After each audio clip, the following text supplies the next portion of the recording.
Hey, it's me, Toasty Fresh, and I'm back with another collections update video, just showing off some of the stuff that I've been collecting over the last few weeks. And last time out I did PS3 titles, I think it was. This time I'm going to be going over just a few of the original Xbox games that I've bought over the last few weeks, what I've managed to find. Looking a bit dishevelled probably today with a little tash and stuff like that. Look like I've been lost. I've gone in IKEA or something and been lost for a few days. But I thought, what the hey, I want to crack on and do another video just to get these videos out there and things like that. You know, I was getting a bit bored. I wanted to get back into doing these videos. And the Xbox stuff I'm going to show the next because it's a nice short and sweet-ish one really, unless I waffle on a bit too much. And that's just the stuff I've collected, because the local shop near me, one of my biggest haunting places, they actually stock original Xbox games now, so I've managed to pick up a few more, and just other odd places on my travels I've managed to pick a few of them up. Like it's not a big one, they've only like allocated where the Xbox 360 games are. There's the teeniest tiny little section at the end. They've decided, oh, we're going to sell Xbox originals. It's like they did the same with GameCube games as well. They started selling GameCube games on its Entertainment Exchange. That's my usual haunt round by where I live in Burnley. So, and they had a little section of GameCube games that they've more or less all gone. But I didn't pick any up, seeing as I don't have a GameCube just yet. But it's a thing that I wanted to do more of with original Xbox games, because the first time around I never had that large of a collection. It's like now I've got about, I don't know, 40, just about going on 50 titles. I think I've just gathered together about now, a rough guess. Like I've just got a short little DVD tower, and that's more or less full now of original Xbox stuff. And without further ado, anyway, just what I've been collecting. And first up, the cheapest first, and that was probably the main reason I got it, and that was Vietcong Purple Haze, and that was only 30p. That's why I picked it up, and it's another one of those wartime first person shooters, and it was complete. There's something else in here as well, and a BT advert, an advert for Xbox Live and BT Internet. And these there was a few of these games, I think, Vietcong games. They came out on the PC originally. They weren't too bad. Apparently they got a bit panned for these titles when they actually came to the consoles. So it's not meant to be that good of a game. Petrodon, I don't know if they did much. It was kind of co-developed with two studios, I think. Illusion, the other studio who worked on this, they became 2K Czech, who were involved in the Mafia games. Which the Mafia games are pretty good, so there's some decent people working on it, but I think it may have just been the conversion, to be honest, rather than the actual game. Maybe that made that one bad, I don't know, because I've not checked it out myself just yet.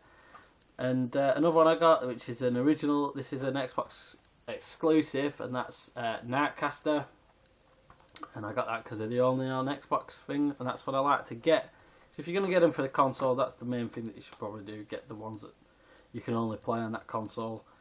And this is an RPG, kind of a Western style RPG. You play a guy who's has to battle the darkness. He's a wizard's apprentice, and he got locked away for so many years or something, while a lot of other people got destroyed, I think. And then you come out finally when you kind of mastered your craft, and you go from being young to being old. It's kind of a story progression, and it's kind of based on elemental spells. You've got to find the right element to defeat each monsters on each level, that kind of thing.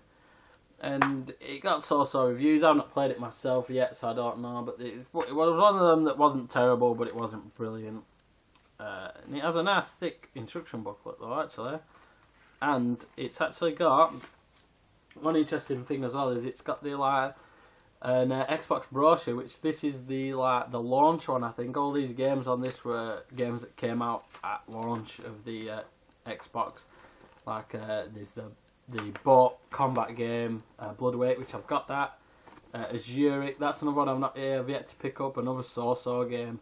For now, a lot of them are actually pretty so-so. Amps was meant to be an okay board game, but it does look a bit boring compared to like SSX. Rally Sport Challenge, I've never played that. Halo, obviously Halo, you've got to mention that when the Xbox is mentioned. Oddworld Munch's Odyssey, and that was one that before I actually got an Xbox I was a bit gutted at, because I loved Abe's Odyssey for the PlayStation 1. So, and that is a good game, I've got that, and that was a great game. And Dead or Alive 3, the beat 'em up, and Project Gotham Racing, which was the racing title that came out for that, that was a pretty sweet racing title as well. So that's just a little snippet there of the games that actually came out when the Xbox actually got released. And another game I got was purely on the guy on the front cover, and that's Bruce Lee's Quest of the Dragon.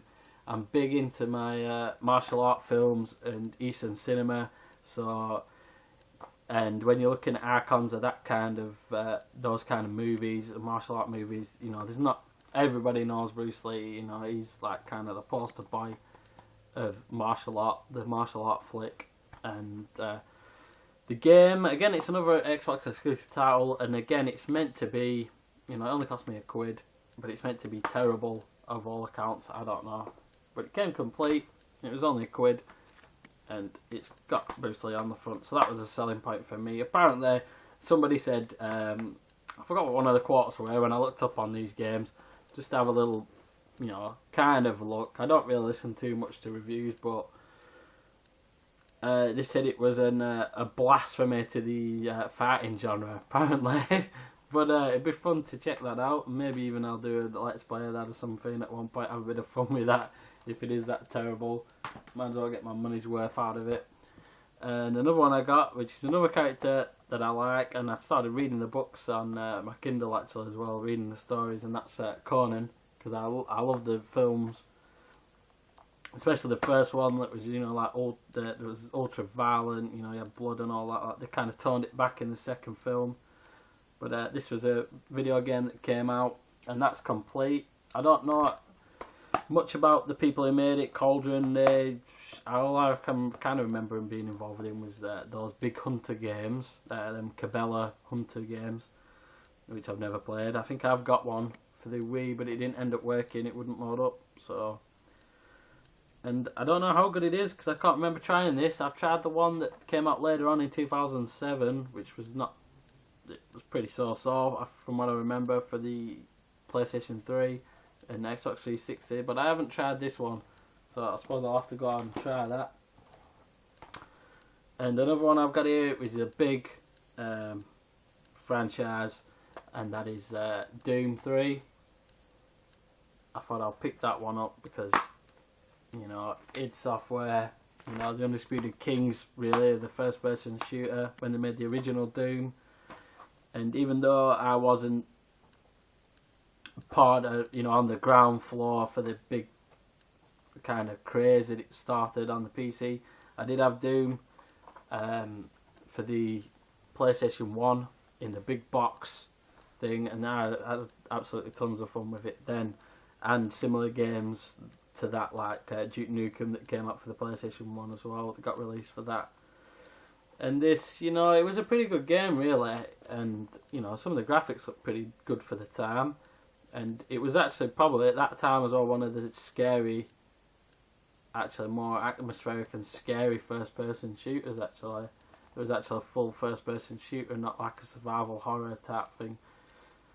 And it got panned a little bit. People give it a bit of criticism, but it's because it had a hell of a lot to live up to with how people had built up Doom at that point. So it was in a kind of lose-lose situation in some ways.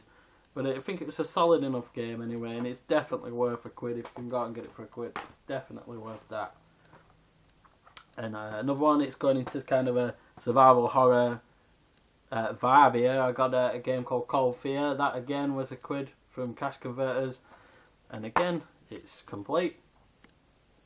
And that was Darkworks. They went on to do they did Alone in the Dark, the PlayStation 2 game that wasn't so good, and then they went on to do I'm Alive, that kind of Xbox Live game. I think it was originally for the 360. It later came out as an actual physical copy of the game you could buy. But this is kind of, this was the rest of everybody else's consoles answer to Resident Evil when it was just a GameCube exclusive.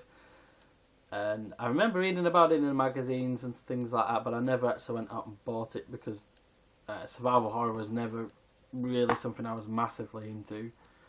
So I never ended up buying this one. But it is an alright-ish game. It's just meant to be a little bit slow. It's a little bit short for what it is, and it's just because it's no Resident Evil. Basically, it got so-so reviews. And carrying on that theme, another one I got was, which I have more memories of this one, and that's The Suffering, The Ties That Bind. Now I do remember this game and the first game because my brother had both of them for his Xbox, and it was games that we used to play together. I remember playing through this with him, so that was complete. And that was Surreal Software. They didn't. All the other console game I remember them making was the Fellowship of the Ring, the Lord of the Rings game for the PlayStation 2 and Xbox. I think it came out for the Xbox as well. That, and this one was pretty good. It's about a guy who was on death row. The first game you're in prison. It's about escaping the prison. This one, he goes back to his hometown, and all these demons, like, they're like ghosts, but they have physical form, and the nightmare follows him basically, and you can like be able to just make them out on the potato that I'm recording with. You know, these various things, and they all take the theme of like an execution. Like one of them's got swords for legs and arms. Another one's got is to do based on the lethal injection, and there's one based on the firing squad, and that kind of. They're all based on different methods of execution. You know, and he was on death row in the first game. So, and they are pretty good games. It's kind of like survival horror, but mixed with action, third-person shooter action kind of thing. So it's more of an action slant on there, and it had the kind of morality choices that were popping up in games at that point. You could do good things, you could do evil things. There was a good ending and a bad ending. So, but it was kind of still that kind of black and white thing that they had to games where they were trying to give you more of a choice, but it was still the good guy or bad guy. You're going to be the good guy or the evil guy. So it was pretty good though, and I'll give it that. So I'll probably play that when I get the first one. I've still got to get hold of the first one first before I decide to play that. And the one that I'm most looking forward to, and one that is going to be game of the video I think, is Baldur's Gate Dark Alliance, which I've got that recently. I got that this weekend, and I got that from a cash converters in a local town when I was in Blackburn, and that sadly doesn't have an instruction booklet, but I'm really looking forward to playing this because I remember reading about these and reading the articles, and the one that came before it on the PlayStation 2 as well, and the Xbox, and be really interested in it because I like my RPGs, Western ones. I like my JRPGs as well, and for some reason I don't know why I never ended up going out and getting it. Something else always took my money before I could end up finding it, and I think it wasn't a game that was readily on the shelves everywhere around by where I lived. And it's just one of those games that I'm looking forward to playing. It's kind of in that style of Diablo and Dungeon Siege, a top down, like a hack and slash dungeon crawler kind of thing. Made by Black Isle, and they're involved in a lot of really good games like Fallout 2 and Icewind Dale, which I've got, and Baldur's Gate 2. I think they're involved in that as well. I thought it's called The Shadows of Amn. They're involved in that, and there are some games that I've heard loads about. They're meant to be, absolutely classic RPGs, and I've not got around to playing them yet. I'm really looking forward to doing that, and this is just another one that's in the pile now, in contention for when I actually get a chance to play it. But yeah, I'm really looking forward to it, so that's probably a game of the video. But yeah, that's all I got time for on this video. That's what I've been collecting for the original Xbox. If you can think of any other great titles I should go out and get that you think what you'd really like now after seeing those games and kind of what my preferences are. If you've watched a few of my videos thinking, hey, that'd be a cool game, if you go out and get that, hit up the comment section and let me know on what your experiences are with the Xbox or whatever, just whatever you feel like commenting about. But that's all I got time for, folks. I will see you on the next video, which will be PlayStation 2 games, which will probably be a couple of videos covering that, because I've got about, I don't know, over 20 games, 20, 30 games I think to cover, so that'll probably be 2 videos. But that's all I got time for. Thank you again for watching if you do, and I'll see you next time.